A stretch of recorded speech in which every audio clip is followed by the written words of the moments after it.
Talk about the concerning California barber exam pass rates that were recently reported in the July 17th board meeting in California. So let's dive into it. First off, when you look at the exam results, which you can actually access, these is public information. If you want to know where to find it, you just go on barbercosmo.ca.gov. You click on About Us and you go to the Board Meetings tab. From here, we're going to look at this July 17th meeting. You can look at the materials. So this is essentially the references from the meeting, and you can actually watch a recording of the meeting itself. You click on the webcast, and that's going to take you directly to the board's YouTube channel. I'm shocked, honestly. 103 people watching this, 4 likes, right? Very low engagement. This is a really important meeting, I think. Hopefully there were way more people that actually tuned into it. It's Christy Underwood. She's the executive officer for the Board of Barbering and Cosmetology in California. I did watch this entire thing. The most important aspects are going to come, I believe, from hour and 19 minutes, 32 seconds in. You can watch for the next probably 20 minutes or so to get a lot of the stuff that I'm going to kind of break down right now. We're not going to watch this, but I will reference a lot of the things that Christy shared.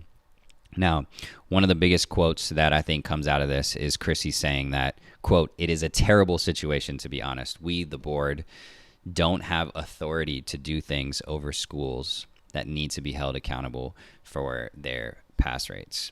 Now, again, I can't recommend it enough. Go ahead and watch this, but let's just kind of run through some of the big cliff notes and takeaways from this meeting. Number one is the pass rates have fallen to 30% for the barber exam in California, pass rates wise. So you can actually look at, if you click on the materials, like I mentioned, materials, that's going to take you to this whole, it's 185 pages, but if you get down to page 35, you're going to start to see some of the tables here and percentages that I think are really interesting. You can take a look at this one here, which is showing just an overview of your exam pass rates. You could look at the barber, Cosmo, esthetician, etc. And up here at the top, you could see a breakdown of this table is the language that the candidate chose to take the exam in: Chinese, English, Korean, Spanish, and Vietnamese. You can see how many passed, how many failed, the total number of candidates there that took it, and then the pass rate for the quarter. So you got the quarter 4, which is April to June. Quarter 3 is considered January to March. Quarter 2 is October to December. Quarter 1 is July to September. Don't ask me why this is how it's broken down. The quarters are not according to a calendar year. The quarter starts July 1st and it ends like June 30th or June 31st, however many days there are in June. I can't remember right now. So if you look at this, though, for the barber, the pass rates across the board were 31%. For quarter 4, 32, 32, and 24. So that's an average. If you average out those 4, that's 30%. I just want that to sink in for a quick second. That means that out of 10 candidates, 3 of them will pass the exam. Or another way to look at it, out of 10 candidates, 7 of them will fail the exam. What does that mean? They have to reapply to retake the exam, right? These are all individuals who put their hours in. They put their time in. They completed school, or they completed their apprenticeship program, or they were at least eligible to take the exam. That could include someone who's from another state that's trying to get a reciprocity. Essentially, they have to just take the test and not go to school. It could be all of those different candidates. It could be someone who's out of the country that was a barber in another country and is trying to move to California to get their license. They have to come and take the exam as well. So it could be a whole pool of people. But the point here is 1,664 people failed. 739 passed. Now, for a quick second, when we look at these, it's easy to just be like, oh, it's just a number. But let's just remember that these are individuals. These are people. Every stat represents a person, right? These are not just numbers. These are stories. These are journeys, right? These are dreams, right? These are families. These are people trying to provide for themselves or their loved ones, right? Someone who has a dream to be a barber and just being delayed on being able to get there. Will some of them eventually pass? Yeah, sure. But I feel like the point here is that something is wrong with the system, with the education system, if the fact is 30% are passing or 70% are failing, right? Something's wrong here. Now, one of the other things I want to take a peek at, though, is if you break this out and actually look at it by the language that the candidate is choosing to take the exam in. Now, one thing that they did for the very first time is they broke it out actually in these tables that shows you the pass rates based on the number of exam attempts according to the language that they chose to take the test in. One thing Christy talks about in the video is the the pass rates for the Spanish exam, or just a candidate who is choosing to take the exam in Spanish, right? The highest chance of them passing is the fourth time. That's the highest chance. It's a lot of money that they have to cough out too, right? The first time you take it, that's $125, I believe. Second time, $75 to retake it. That's $200. Another $75. The third time is $275 plus another $75. That's $350. You got to cough out $350 to just take the exam. And there's been students that have reached out to me who have either downloaded my Barber exam study guide or just DM'd me on Instagram or reached out because they had a question. And they're telling me, like, I have to pass this next time. If I don't, like, it's a money issue. It's a financial issue. Like, I have to come up with more money and be delayed, right? I was expecting to be in the shop by now so that I'd have more source of income, right? It's not just $75 that you're paying, but it's also not being able to make the income that you're expected to make in the shop, right? And so it costs money. Now, the issue here, or the thing to talk about is, well, why is the pass rate so bad for if some candidates who are taking in Spanish? And one thing Christy talked about is, well, you got to take a look at the classroom. Are the textbooks in Spanish or are the textbooks in English, right? Majority of schools or apprenticeship programs are forcing their students to actually choose an English textbook. They're not picking a Spanish textbook. Even if you did pick a Spanish textbook, are the instructors teaching in Spanish? Are the teachers even bilingual, right? And so it's difficult because one thing that the board talked about, or Christy talked about, is that state board actually doesn't have that much authority over the classroom or how barber schools are run. The organizations that actually have the power are two accreditation programs or organizations. One is called NACIS and the other is called BPPE. Now, NACIS is an accreditation where a lot of schools will boast. They'll say, oh, well, we're NACIS accredited. We're NACIS accredited. It's supposed to give them credibility. If you're NACIS approved or accredited, you're actually the expectation is to have a 70% pass rate or higher always. If you dip below, then you could potentially be investigated and lose your accreditation. Now, Christy talks about this in the meeting, actually, is she said, as they looked at the list of schools that were accredited through NACIS, they actually found 11 schools that have lower than 70% pass rate since 2016 and are still accredited. Now, the board, Christy, actually took that list and is going to NACIS saying, hey, these schools are accredited, but they have less than a 70% pass rate. How does this make any sense? Now, one of the disputes that apparently is taking place is the definition of a pass rate, right? NACIS, apparently, they only are concerned if the student passes the exam in general. They don't care if the student passes on the first time, on the second time, the third or fourth. All they care about is as long as they pass. Now, the board, though, they do care if it's the first, second, third, fourth, right? Because they actually have to process the reapplications.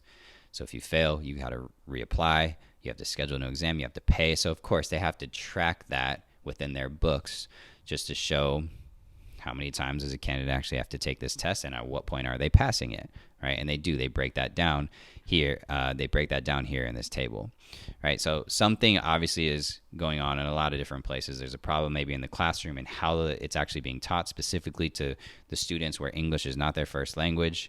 Another issue is even at the definitions of the pass rate within some of the bigger organizations that are a part of the overall system, right?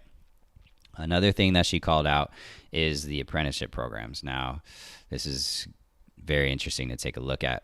There's a table here on the report that shows you pass rates based on apprenticeship program if the candidate was out of the country, so someone who just moved to California outside of the U.S. wanting to take the exam, or from the barber school program itself. Now, apprenticeship programs, 20%, 20%, 18%, 14%. Barbers specifically, 23, 23, 21, 13. You're looking at around an 18% pass rate right here for the apprenticeship programs. Now, again, let this sink in. That means that 2 out of 10 candidates would pass the exam, or 8 out of 10 would fail, right? 538 apprentices failed the exam, right? Not to say that they won't pass it eventually, but they failed it at least one time, right? How unfortunate is that? And one of the biggest challenges that Christy was talking about is distance learning that's taking place now in the apprenticeship programs, right? Post-pandemic, many apprenticeship programs We're allowing their students to do an online learning. So just join on a Zoom call on Mondays. Just go through your online curriculum throughout the week, right? They're not actually in the classroom learning, really, or having that accountability there, taking tests. Like, who really knows? And one thing Chrissy shared about is that they don't really know, because the board actually doesn't have the approval to accredit barber schools, right? The board doesn't have as much authority as maybe we think they do. Do they have the authority over the existing, like if you have your barber's license or if you have your barber shop license? Yeah, the board maybe has more authority there to take away your license if you have it already, or to fine you, etc.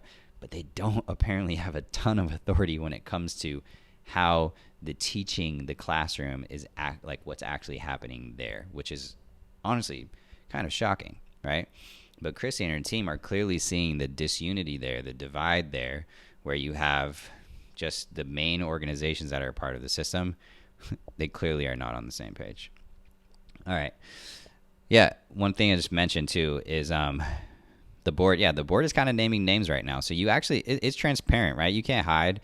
This is all public information. You could look at the barber exam pass rates when it comes to like a barber school. You could look at their pass rates. You could also do it from apprenticeship program. I could look at the apprenticeship program's pass fail rates. This is all public information. You can see, school at the top here, 3 pass, 15 fail. That's an 83% fail rate for the months of April 1st through June 30th. Just scroll down here and you can see like fail rates on the far right. 100% of people failed during that quarter. 100%. That school's 9, right? Not to call these schools out, but I think it's pointing to something that is broken, unfortunately, right? And the board is concerned, right? They one thing Chrissy talked about in the board meeting as well is NACIS and BPPE. The legislature is not looking to them and asking them questions about these pass rates, right? The board is. And so it's interesting because Chrissy and her team are trying to maybe figure out this problem. They're the ones who have to report on this. They have to share tables like this and share it to everybody. But NACIS and BPPE, they don't necessarily have a seat at the table, and they're not the ones being asked. All that to say, where am I going with this? We're looking for solutions. I've been doing this now for 3 years. Right, I started teaching barber students, like sharing my tips for how to pass the exam, right? How to prep and pass the exam, right? My personal story is when I started barber school, I had 4 classmates that graduated within the first month or two. Only one of them passed the exam, right? When I saw the 3 of them call and say, "Hey, we failed," that was a moment for me where I was like, "This ain't gonna be easy, right? I better step up here." Right, and take this serious because at the end of the day, I need my license if I'm going to actually be in the shop, right? The other one story was when I actually took my test. There were 8 candidates, and this was back when there was a practical exam. Out of the 8 candidates, only 3 of us passed, right? I saw the 5 other candidates go up to the window and only to be disappointed and say that they failed, right? One of them nearly collapsed and hit the floor, right? That was where I was like, man, this is wrong. Something's wrong here.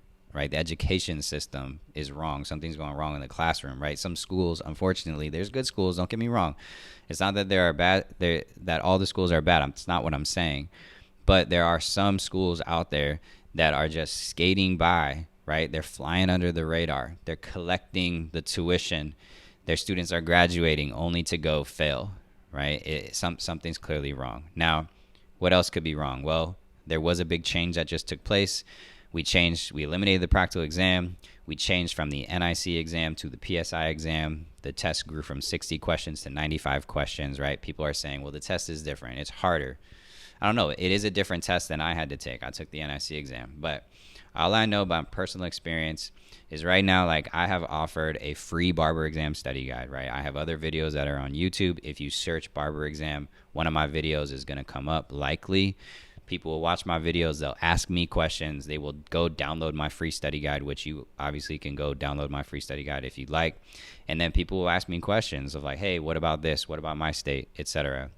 I recently just taught a class at a barber school in California, and I asked a question to everybody. I said, hey, tell me what the candidate information bulletin is. Out of a class of about 10 students, one of them knew what the candidate information bulletin is. The candidate information bulletin literally tells you the topics that you need to study because those are the exam topics that are going to be on the test. And only one of them knew, right? And one of them was in the room, didn't raise their hand, and they had graduated.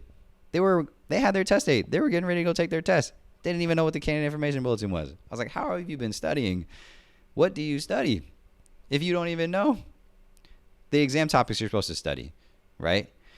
This is why I do what I do, like just giving the information out to the people. I feel like you can't blame somebody who just didn't have the information. So how can we get this information out? Go to the board, to the website. If you're an applicant, right, the exam information, the website, it's going to tell you, or English bulletin here. There you go. This will tell you the exam topics that you're supposed to study, right? It's shocking how many students don't actually know that this exists. It's like, I don't even know what you've been studying, right, this whole time. And so all that to say is I just wanted to make a new video that's kind of updated here, right? Has the problem improved? Have the pass rates improved? No, the pass rates have actually gone down, which almost fires me up even more so. Like I need to even be louder of just pointing, highlighting these issues. As always, if you are a student that is preparing for the exam, please, download my free study guide. If you need more help, I do have an online prep course. It's a prep exam course. I actually dropped the price. It used to be $59. It's now only $19.99. I dropped it, try to make it as affordable as possible. You can enroll in my course. If you are an instructor or education director, I teach classes as well. Please feel free to reach out to me. I would be happy to be a guest instructor, teach a workshop for your students.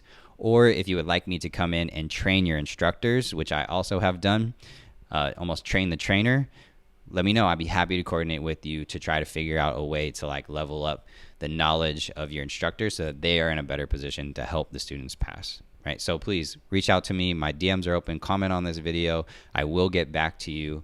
But anyways, maybe you guys put in the comments here, what do you think is the problem with the pass rates being so bad? I know I just listed out a bunch, but I would love to hear from you below actually. So feel free to comment. I'd love to start this conversation, or even continue this conversation that I started 3 years ago. Thanks for watching. If you watched this whole video, I hope it was valuable. You can subscribe for more videos like this. I also teach other things about business development in the barber industry as well. But anyways, man, that was a lot.